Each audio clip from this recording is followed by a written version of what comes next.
Nagpatupad na ng preemptive evacuation sa ilang lugar sa Aurora Province dahil sa bagyong Nika. Live mula sa Kasiguran Aurora, may unang balita si Darlene Kai. Darlene.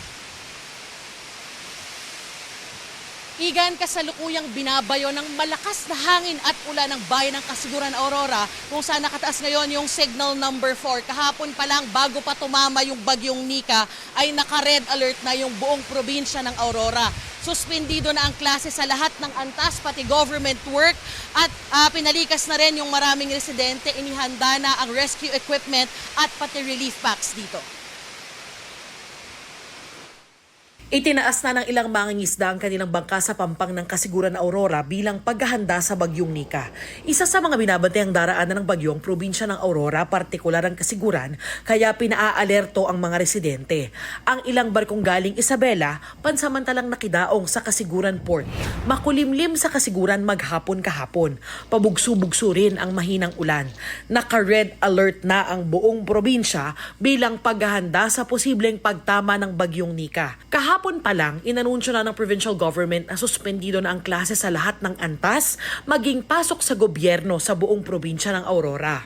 Based po doon sa track ng Pag-asa, yung pong Aurora, yung northern part po ng Aurora, yung Dicadi o Dilasag, Kasiguran, Dilalungan po. Yan po yung tatlong area na yan, yung tatlong munisipyo na yan, yun po yung aming priority na palikasin na po yung aming mga kababayan na nasa high risk.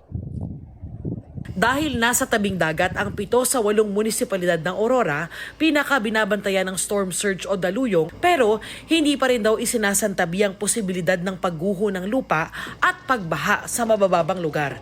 Kaya nagpatupad na raw ng preemptive evacuation sa ilang lugar, partikular dito sa Kasiguran. Yung aming mga equipment, lalo na po doon sa mga national road, provincial road, municipal road, ay mga naka-preposition na po in case po, at kung magkakaroon po ng pag landslide, ganoon din po doon sa karagatan naman may mga nakabantay na po tayo mga speedboat para in case po na yung mga fisher folks po natin ay talagang hindi na po natin pinalaot pa.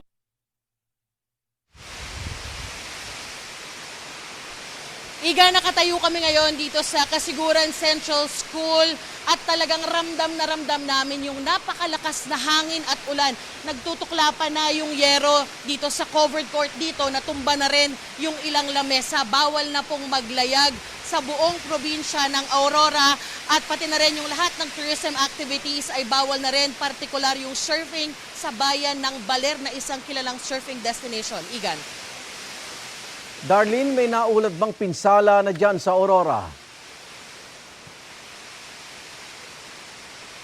Igan, kakakausap ko lang kanina dito sa MDRRMO office ng Kasiguran.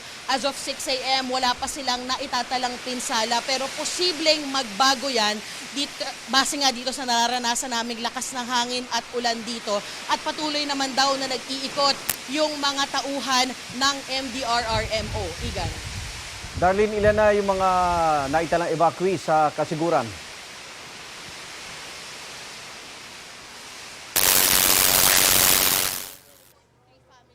Yung nasa iba't ibang evacuation centers ng Kasiguran. Pero katulad nga ng sinabi ko, posible pang madagdagan yan at magbago ang sitwasyon base sa nararamdaman naming lakas ng hangin at ulan dito. Igan. Maraming salamat at ingat.